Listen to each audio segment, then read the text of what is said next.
Selamat pagi saudara yang dikasihi Tuhan.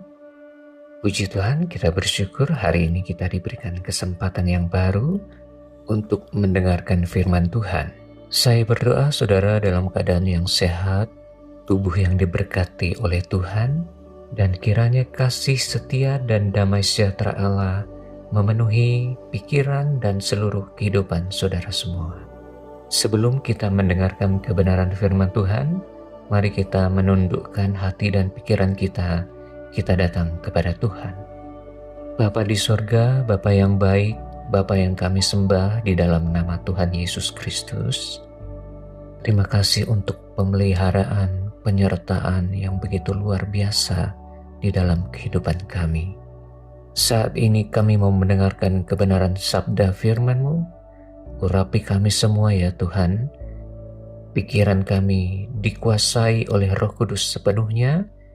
Biarlah kami mengerti dan terus melakukan setiap kebenaran firman-Mu. Dalam nama Tuhan Yesus Kristus kami berdoa, mengucap syukur. Haleluya. Amin. Saudaraku, mari kita membaca kebenaran firman Tuhan yang terambil di dalam 1 Korintus 10 ayat yang ke-13. Demikian firman Tuhan, pencobaan-pencobaan yang kamu alami ialah pencobaan-pencobaan yang biasa, yang tidak melebihi kekuatan manusia. Sebab Allah setia, dan karena Ia tidak akan membiarkan kamu dicobai melampaui kekuatanmu. Pada waktu kamu dicobai, Ia akan memberikan jalan keluar sehingga kamu dapat menanggungnya.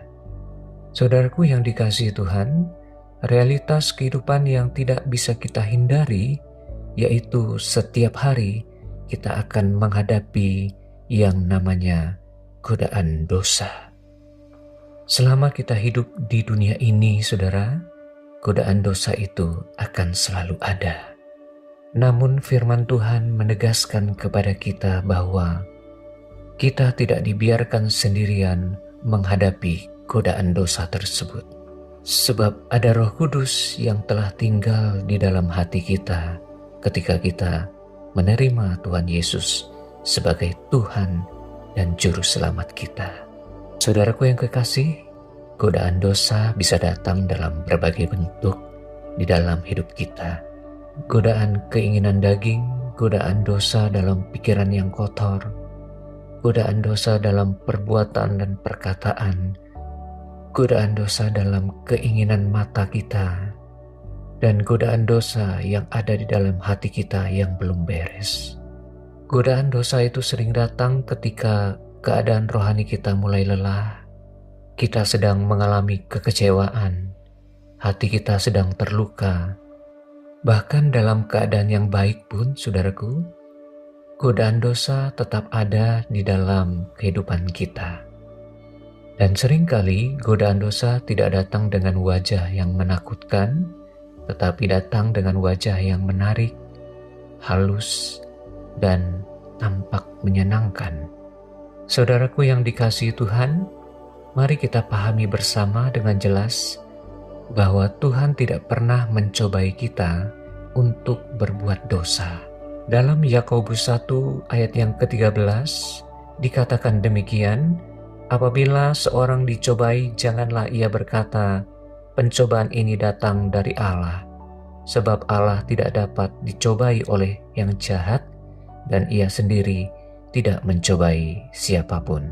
Saudaraku, Tuhan tidak pernah mencobai, tetapi Tuhan mengizinkan pencobaan itu terjadi. Agar apa, saudara? Agar iman kita diuji dan dikuatkan. Dalam setiap pencobaan, Tuhan setia dan menyediakan jalan keluar bagi kita. Yesus sendiri pernah dicobai oleh iblis di padang gurun. Selama 40 hari, ia berpuasa, dan pada saat tubuhnya lemah, godaan itu pun datang. Namun apa yang Yesus lakukan, saudaraku? Setiap kali iblis mencobainya, Yesus menjawabnya dengan firman Tuhan. Yesus tidak berdebat, Yesus tidak berkompromi, dan Yesus tidak menunda keputusannya. Ia berdiri teguh di atas kebenaran firman Tuhan. Saudara, firman Tuhan adalah senjata utama untuk mengalahkan godaan dosa. Amin, saudaraku. Dosa seringkali menjanjikan kepuasan yang sementara, saudaraku. Dosa hanya menyenangkan sesaat saja, pelarian dari masalah, dan itu hanya menimbulkan rasa nyaman yang palsu. Tetapi firman Tuhan mengingatkan kita hari ini bahwa upah dosa ialah maut. Dosa selalu membawa penyesalan, kehancuran, kehilangan damai sejahtera, rusaknya relasi kita dengan Tuhan, bahkan dengan sesama. Itulah sebabnya Tuhan Yesus memanggil kita semua untuk hidup di dalam kekudusan-Nya. Saudaraku yang dikasihi Tuhan, bagaimana kunci kita bisa mengalahkan godaan dosa di dalam hidup kita? Yang pertama, saudara, kita harus tunduk kepada Allah. Firman Tuhan di dalam Yakobus 4 ayat yang ke-7 berkata, "Karena itu tunduklah kepada Allah dan lawanlah iblis, maka ia akan lari daripadamu." Tunduk kepada Allah artinya kita taat untuk terus menyerahkan hidup kita sepenuhnya kepada Tuhan setiap hari, mengakui bahwa kita membutuhkan pertolongan-Nya setiap hari. Yang kedua, hiduplah dekat dengan firman Tuhan, saudaraku, sebab hanya firman Tuhan yang mampu menerangi pikiran dan menguatkan iman kita. Ingat firman Tuhan, iman timbul dari pendengaran dan pendengaran oleh firman Kristus. Jadi, jangan jauh-jauh lagi dari firman Tuhan, saudaraku. Yang ketiga, kunci untuk kita bisa mengalahkan godaan dosa adalah hidup yang terus berjaga-jaga dan berdoa, saudara. Nasihat ini datang dari Tuhan kita Yesus Kristus, saudaraku. Tuhan Yesus dalam nasihatnya berkata, "Berjaga-jagalah dan berdoalah supaya kamu jangan jatuh ke dalam pencobaan." Jaga hati saudara, jaga pikiran saudara untuk tetap melekat kepada firman Allah. Yang keempat, saudara, kita harus menjauhi sumber godaan dosa. Jangan memberi kesempatan atau celah sedikit pun kepada dosa. Sebab firman Tuhan berkata, janganlah memberi kesempatan kepada iblis. Kunci yang kelima, kita harus tetap mengandalkan kuasa Roh Kudus, saudaraku. Berjalanlah terus bersama Roh Kudus setiap hari. Roh Kudus akan menuntun kita untuk mengenal setiap kebenaran firman Tuhan dan memampukan kita untuk melakukan dengan setia. Kemenangan kita atas godaan dosa bukan dengan kekuatan kita, saudara, melainkan oleh kuasa Roh Kudus yang bekerja di dalam hati kita. Saudaraku yang dikasihi Tuhan, mungkin ada di antara kita yang pernah jatuh di dalam dosa. Mungkin ada di antara saudara masih diikat oleh dosa tersebut. Ada yang diikat oleh dosa pornografi. Ada yang masih diikat oleh dosa kebencian terhadap sesama. Ada yang diikat oleh dosa-dosa kebohongan. Dipikat oleh nafsu jahat. Ada keinginan mata yang masih tidak dapat dikendalikan.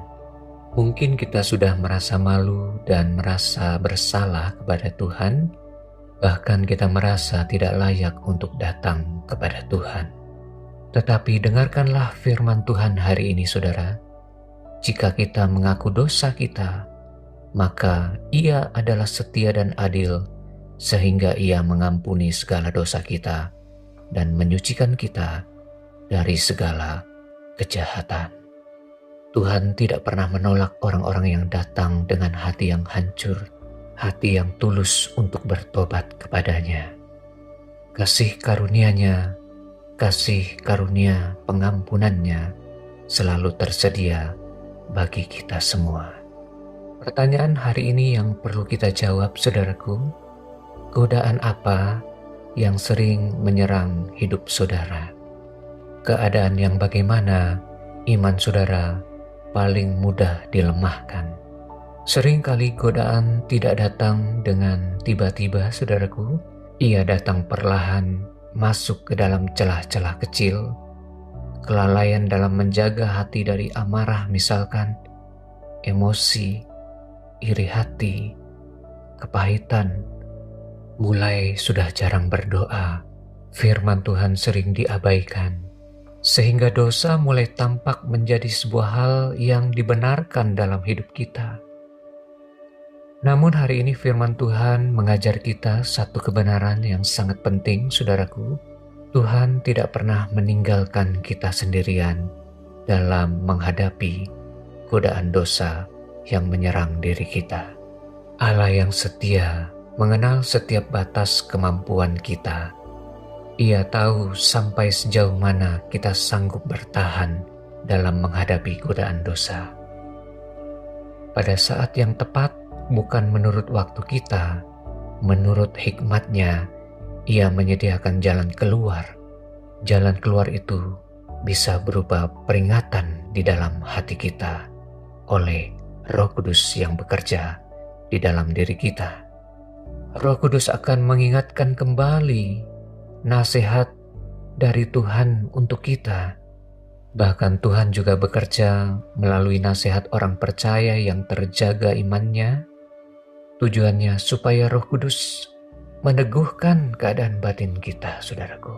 Seringkali jalan keluar sudah Tuhan sediakan, tetapi kita sering masih tertarik dengan godaan itu sendiri, hingga kita tidak melihat pintu pertolongan Tuhan yang sudah dibukakan. Saudaraku yang dikasihi Tuhan, ketika kita merendahkan diri di hadapan Tuhan dan mengakui kelemahan kita dan berseru kepada Tuhan, saat itulah kuasa-Nya bekerja nyata. Firman Tuhan berkata, "Sebab justru dalam kelemahanlah kuasa-Ku menjadi sempurna." Jika hari ini saudara merasa lelah karena pergumulan yang berulang kali, jangan putus asa, saudaraku. Tuhan tidak bosan-bosan menolong kita. Teruslah setia untuk terus bangkit dan berjalan bersama dengan Tuhan setiap hari. Mari hari ini kita berkata dengan iman, "Tuhan, aku tetap memilih kebenaran-Mu lebih dari kenikmatan dosa. Aku memilih terang-Mu lebih dari kegelapan dunia ini. Aku teguh tetap memilih hidup untuk berkenan kepada-Mu." Mari kita datang kepada Tuhan. Tuhan Yesus, terima kasih untuk firman-Mu hari ini. Engkau mengetahui setiap kelemahan kami, Tuhan, dan Engkau juga tahu godaan apa yang sering muncul dalam pikiran kami. Hari ini kami mengakui bahwa tanpa Engkau, kami tidak sanggup melawan godaan dosa. Hari ini kami menyerahkan seluruh kekuatan kami sepenuhnya ke dalam tangan-Mu. Kuatkan hati kami ya Tuhan, untuk menolak segala godaan-godaan dosa yang seringkali menarik hati kami. Hari ini kami memutuskan untuk segenap hati kami mau hidup dalam kebenaran firman-Mu setiap hari. Penuhi kami dengan kuat kuasa Roh Kudus-Mu, agar kami mampu berjalan di dalam kekudusan-Mu. Pulihkan hati kami, sucikan pikiran kami, dan arahkan langkah hidup kami seperti yang Engkau mau, Bapa. Kami mau hidup berkenan di hadapan-Mu. Hari ini kami berdoa bagi saudara kami yang mendengarkan kebenaran firman-Mu, mereka yang sedang mengalami masa-masa sulit, menghadapi pergumulan yang berat. Kiranya Tuhan memberikan kekuatan yang baru, jalan keluar, dan kemenangan yang sempurna bagi hidup mereka. Tuhan, kami menyerahkan juga saudara-saudara kami yang sedang mengalami sakit penyakit. Kiranya kasih karunia Tuhan, kesembuhan ilahi mereka alami, dan segala kelemahan tubuh Tuhan sudah sembuhkan. Dalam nama Tuhan Yesus Kristus kami berdoa dan mengucap syukur kepada-Mu Bapa. Haleluya. Amin. Mari kita berdoa dalam doa Bapa kami. Bapa kami yang di sorga, dikuduskanlah namamu, datanglah kerajaanmu, jadilah kehendak-Mu di bumi seperti di sorga. Berikanlah kepada kami pada hari ini makanan kami yang secukupnya, dan ampunilah kami akan kesalahan kami, seperti kami mengampuni orang yang bersalah kepada kami. Dan janganlah membawa kami ke dalam pencobaan, tetapi lepaskan kami daripada yang jahat. Karena Engkaulah empunya kerajaan dan kuasa dan kemuliaan sampai selama-lamanya. Amin. Terimalah berkat Tuhan. Tuhan memberkati engkau dan melindungi engkau. Tuhan menyinari engkau dengan wajah-Nya dan memberikan engkau kasih karunia. Tuhan menghadapkan wajah-Nya kepadamu dan memberikan engkau damai sejahtera. Kiranya digenapi seluruh janji Tuhan di dalam hidupmu. Engkau diberikan kecakapan, kesanggupan dalam menghadapi tugas pekerjaan pelayananmu, sehingga hidupmu dipakai oleh Tuhan menjadi berkat bagi banyak orang. Bawalah segala berkat anugerah dari Allah Bapa, cinta kasih dari Tuhan Yesus Kristus, dan persekutuan yang manis dengan Roh Kudus menyertai hidup saudara sekarang ini sampai Maranatha, Tuhan Yesus datang kembali, bahkan sampai selama-lamanya. Terima itu semua dalam berkat nama Tuhan kita Yesus Kristus. Haleluya. Amin. Saya percaya firman Tuhan hari ini menjadi kekuatan dan peneguhan bagi saudara semua. Roh Kudus akan menolong kita untuk hidup menang atas godaan dosa dan berjalan dalam kekudusannya setiap hari. Sampai jumpa esok hari dalam renungan berikutnya, saudaraku. Tuhan Yesus memberkati kita semua.